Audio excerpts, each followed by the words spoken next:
Device incoming is a Nokia phone. Its model designation is TA-1025. Incoming charge current is fluctuating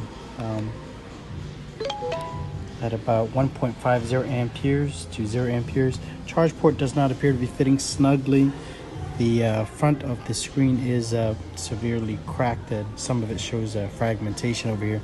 I believe the display is also probably, no, it's not partially failed, it's just severely cracked. The power button does work, volume down, volume up button does work.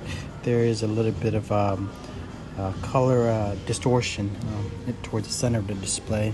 What else do I see?